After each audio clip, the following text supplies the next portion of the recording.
Hey guys, welcome back to J&C on Tap, and today we are in Dunedin, Florida, and we are taking you to 7th Sun Brewing here, one of many here in Dunedin, Florida. Oh my gosh, it smells so good. I don't know what that is. It's gotta be that place.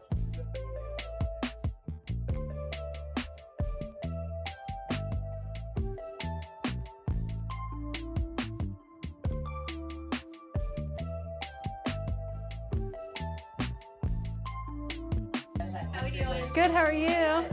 Good.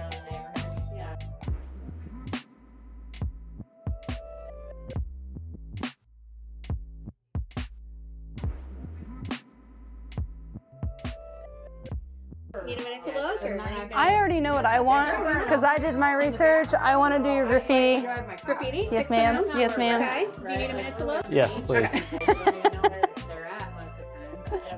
Is it like a build your own flight if you do flights? With a bendy cup and you squeeze it. I said, but I don't make a mess. And she's like, Oh, the flight trees. Oh yeah, they got flight trees. Yes, we have 5 and a flight tray. Oh yeah, you mentioned their flights. Too, I forgot about it. But you know, there's some sauces. Yeah, I'm gonna do that. Like, Yeah. I don't have to buy the cheese spots. So like, you know, when I do the broth and stuff like that. What would you like in it?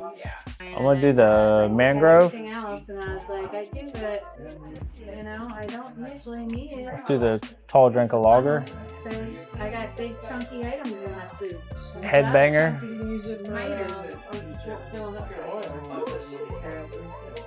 Can't stop Let's try that saluting Susie D. One more? And You like the bales? I do. purple pistol.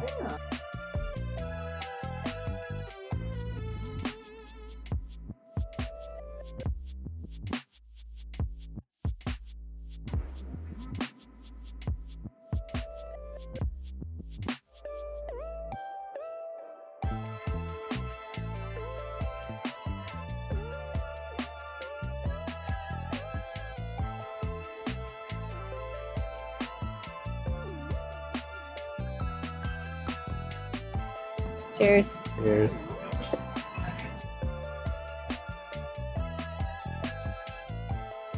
Okay, so we are here at 7th Sun Brewing, and this brewery is another female-owned and founded brewery.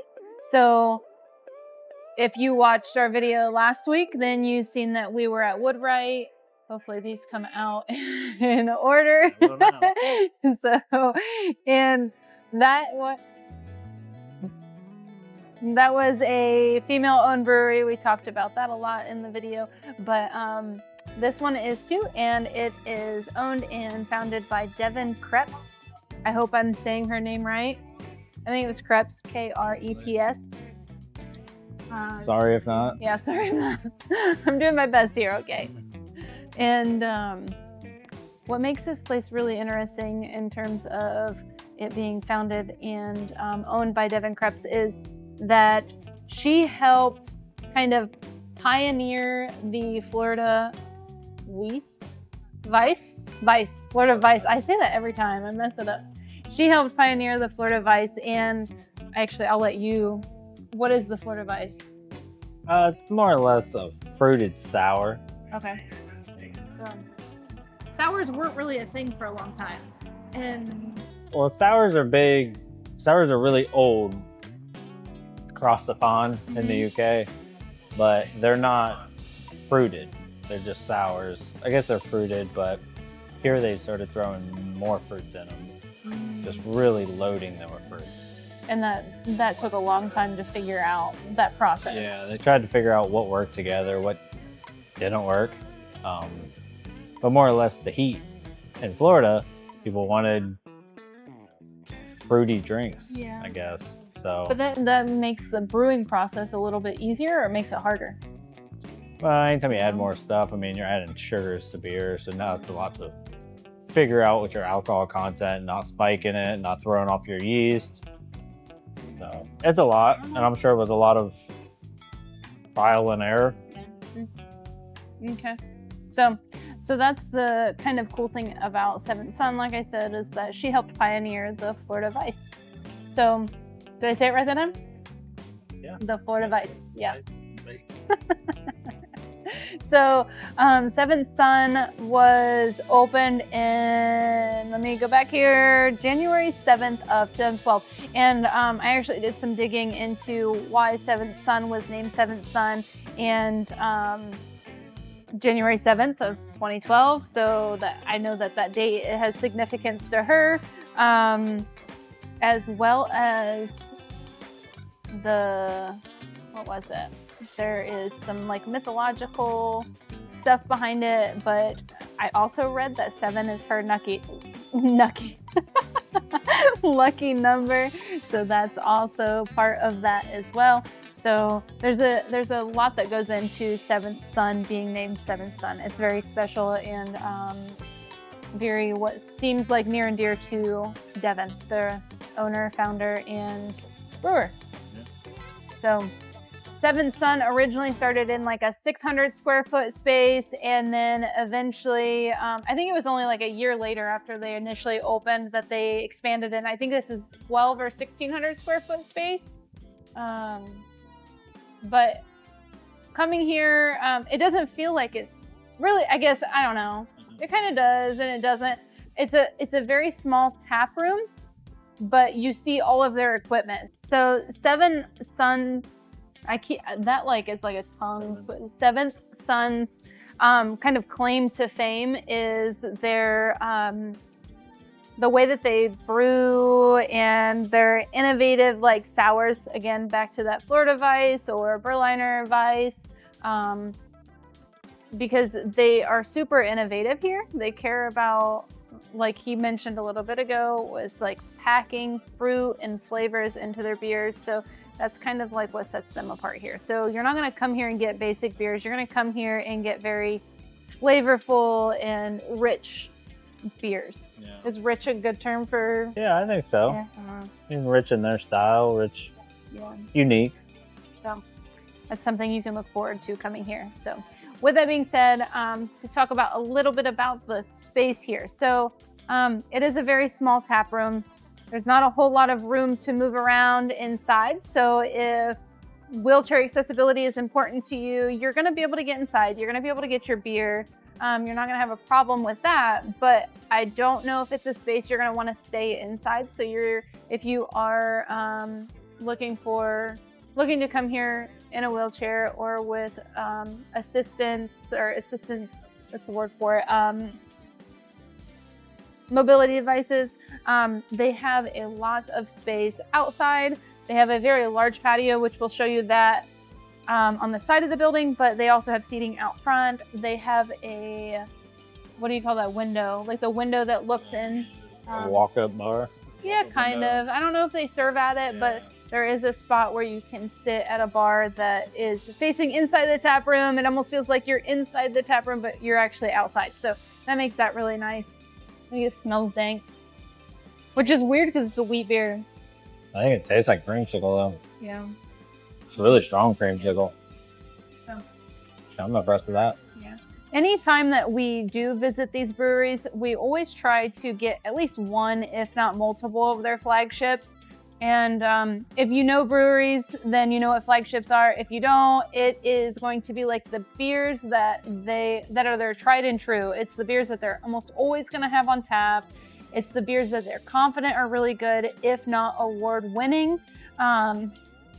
So that's what I've got here. I've got their dreamsicle. It wasn't Graffiti Orange Creamsicle was what it was. So that's what I am having. It is a orange creamsicle wheat beer, and he got the Mangrove, which is an IPA. Yes, it's a double IPA. I think that was the one that was like 10% too. It's smooth for 10%. Actually. So he got another one that was like, what did I tell you, 13%? 11.5. So they do have some strong beers here. If you're looking for beers that pack a punch, you're gonna find them here. Yeah, they had a good variety. Yeah, that's actually not bad. Not for a double and for 10%. Yeah. I don't know. I seen 10% on the menu and I was like, holy cow.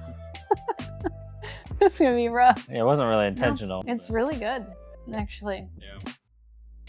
And again, I don't like, well, I like IPAs now, but I'm still in the early stages of growing to like them, yeah. So, but I love their, I don't know, yeah, oh yeah, there's, I don't have to pick it up. I'll drop it if I pick it up anyhow. So I love their flights though. People will complain because they're served in plastic, but Yeah.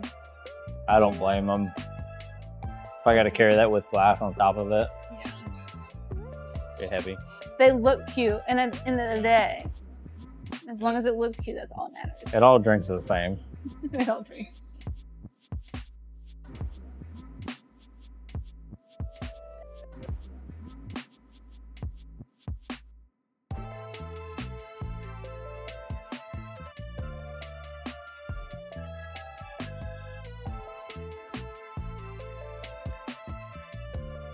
So here at 7venth Sun, they are dog friendly. You can have your dogs anywhere on the patio, but typically, and from what I'm seeing, they are not welcome in the tap room. And I think what I'm like noticing across the board is that if you can see their fermenters, or if their fermenters are not behind like a closed-in wall, your dogs aren't allowed in there. And that's the case here. So when we walked in, that's the first thing we seen was their fermenters. There was like a small wall, like a, I don't know, like 4 foot tall barrier wall. And, but other than that, the fermenters were wide open. We could see everything. So no dogs allowed inside, but they take care of your dogs outside. I seen water bowls here. Everybody was really friendly to the dogs, so you don't have to worry about that. They do not say anything about no kids allowed or anything like that, but again, it is a really small space, so just keep that in mind. I wouldn't, if you have a child that tends to run around, this does sit on a very busy road, so just use your best judgment. So another thing to note here is they actually have dedicated parking here, which by and large, it seems like in these smaller communities, parking is on the street or in a garage like us. But we parked in a garage a little ways from here, and walked, which wasn't really that bad a walk, a couple minutes maybe. Yeah, I think a 5-minute walk. Yeah, so, but they do have a designated parking lot with handicap parking as well. So you're not gonna have trouble there, unless it is like a Friday night or a Saturday night. I guarantee the parking probably fills up quick, so you might have to park in a garage or around the corner from here somewhere. One of the things that I read when I was researching 7venth Sun and looking into Devon and kind of how the brewery came about was that she actually went to college for fermentation. It was fermentation specialist or something. I've got notes here.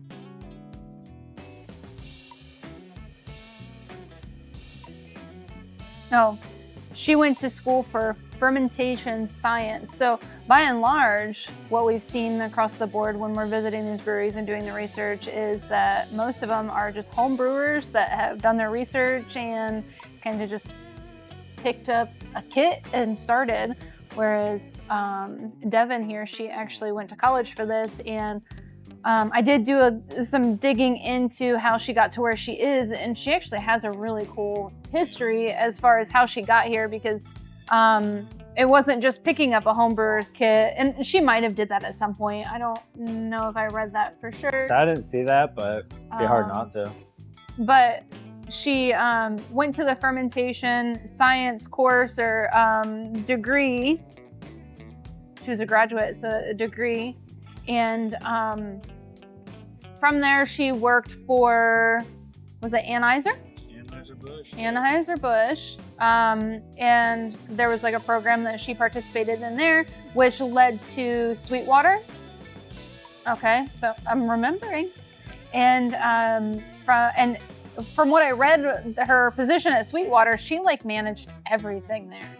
It was pretty crazy, but she learned so much there. And then when she was ready, that's when she decided to open 7venth Sun. So, and then before opening 7venth Sun, She worked with the brewer and owner for Rap Brewing. And if you know anything about brewing, from my understanding, the owner of Rap Brewing, he's very special to the brewing community around here. So Like a very, I guess, nice, helpful. yeah, he gave back to the brewing community from what I've seen and read. I haven't dug into that history to really speak on it too much, but she, what's the word for it? Shadowed him, worked with him because he was really passionate about the same style beer that she specializes in, which is the Berliner Weiss. God. The Berliner Weiss. I'm probably saying Berliner wrong too, but Berliner Weiss. So anyhow, that's where like her story kind of comes into play here at 7th Sun, which I found really interesting. It's neat to watch these, I guess, look back and see how these breweries kind of came about and what makes them special and why they got to where they are and how. In the community with them. So when she was starting up, she had some issues right before opening with funding, and she had all guest taps to start up, and actually Almost didn't open. The Dunedin Brewery helped her out, got her some loans, credit cards. Just as a community, got her up and running. And a year later, she expanded. So was a good gamble for him. Yeah. I mean, Yeah. It was really cool. and then on top of that, when they opened, 12? She opened in January 12th. So on top of that, years after she opened, she started another tap room with a bigger brewing setup in Tampa. That's right. I forgot about that. I believe Seminole. And COVID came around. Obviously, a lot of breweries had problems then. So 2020 time frame, had to shut that one down, unfortunately. But on the bright side, Magnanimous Brewing. So she actually made it till 23. Was it 23? Okay. Yep. So fought through till 23. Magnanimous bought it and actually still brews, has a contract with them, still brews some of their beers. And ironically, some of the brewers there are from 7th Sun. The employees, yeah. Stuck around. Yeah. So it's cool to just see the community and how when brewers help each other. Yeah. Yeah, because it either goes one or two ways. Yeah. So. And I mean, it can be competition, but at the same time, like most people who like craft beer like to try different things. Yeah. So, And understanding that is kind of the key ingredient there. it's really for the love of beer for Yeah. most of them. So in all of like the years that we've been exploring craft breweries, we've experienced both sides of that coin. We've seen very competitive breweries that don't talk so nicely about other breweries that are in their area, and then we've seen really a lot of it down here. They're so supportive. So they're, by and large, I mean, we go to breweries down here and they recommend you go to another brewery, and they know there's enough room for everybody. And I think that's really cool. Yeah. So- I do think the craft beer scene in Florida in general is fairly new still. Pretty much when she started Yeah. is when she started working towards opening 7th Sun is when like the boom was happening. Yeah, I The think craft Dunedin beer was the brewing. only one here at the Yeah. time. And now there's like 8 of them in town. So there's a lot. I'm so impressed by how many breweries are in this town. It's such a cool spot. Yeah. I can't believe we haven't been over here sooner. Yeah. And they Honestly. all seem to be thriving. Yeah. But it's, I mean, a coastal town. There is tourism. You know, people like to explore, go out and drink when they're out on vacation. A lot of but snowbirds. And Snowbirds, snowbirds do yeah. like to drink. They got nothing else to do. They're retired. If I know anything, is snowbirds like to drink. Mhm. when we were walking up here, there was, I don't know if it was the place next door that smelled so good. I think I'm just hungry. I don't know, but it smelled so good. Some kind of Town food. just smells good. Yeah, they got a lot of good restaurants here, I think. Everything smells good. So, they don't have food here, so that's worth mentioning. They do encourage you to bring your own. You're welcome to grab food and bring it in or order it and have it delivered, whatever you want to do, but the only thing I've seen is they had like bags of chips and it looked like specialty popcorn for sale. So if you want just like a light snack, they're gonna have that for you, but they do not have a kitchen at all. And I don't think I've seen anything about them having like food trucks. I don't really think they have the space here. Yeah, so. I don't think so. Yeah. They're open late for a brewery. Midnight. Holy Fridays. cow. Friday and Saturday, open till midnight. That's impressive for a brewery. Yeah. Yeah, most breweries close. Most breweries close at like 9 or 10 usually. Yeah. So sometimes 11 if you're lucky, but yeah, midnight's. There's a lot in this town though, so.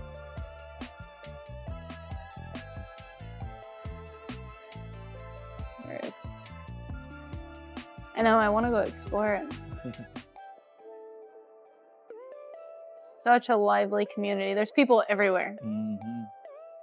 It doesn't feel super touristy here. Like, it's just cute and quaint and just packed full of stuff. I don't know. I think it's just full of snowbirds. Yeah, that's probably it. Yeah. Yeah, because I've never really heard of Dunedin, I mean, not for which is kind of sad. Considering how many breweries there are here, other than like obviously doing our research for breweries. I think it's one of those things where it's like you're staying in. Clearwater. I'm staying in Clearwater when really they're in Dunedin. They might be at the edge of Dunedin, but calling it Clearwater because as a tourist, you don't know. I mean, You're near the beach, yeah, and the water's pretty, yeah. and the sand's soft. But if you can tell right now, it is cold here. So, and it's funny because on the way here, we seen a car that was driving with their top down, and I was like, say you're not from Florida without saying you're not from Florida. We're freezing right now. We're not driving around with our tops down. We're freaking putting hats on and sweatshirts and coats in the morning because we're iced over in the mornings. So. And in reality, it's probably 65, 70 right now. Yeah, I think it's technically like 65. I don't know. Let's see. Let's look. What time is, or what temperature is it? Everybody in the north, It's probably in the 70. negatives. And It's complaining about 70. There is 70. a lady on a motorcycle in a tank top across the street right now. Yeah. There's actually a lot of bikes out right now. Yeah, Say well, a in lot a of tank top? I don't think I so. don't know about tank tops, but- And Justin and I rode for a long time and still occasionally will borrow some family and friends' motorcycles and go ride. There is no way I would be doing it in a tank top right now. I don't know. Maybe if you lived right down the street, just had to go get gas. We're talking about her pulling up in a tank top, and then next thing you know, a guy pulls up in a flannel and a helmet and gloves. So I don't think anybody knows how to dress right now. It's just cold. All depends on where you're from. Used to it being hot. So we're getting like warnings because it's so cold. And we're just not used to this. I mean, technically you and I should be. We should be, yeah. Well, guys, I think we are going to finish our beers and probably go find a late lunch / early dinner. So until next time, take care. And if you haven't done it already, like, subscribe, share, do all the things so that way you can continue to hang tight with us and go on all these adventures. If there's something you want to see, let us know. And if there's something you didn't like, I'm sure your mom taught you to not say anything at all if you have nothing nice to say. So with that being said, we'll see you next time, guys. Take care. Bye. Bye.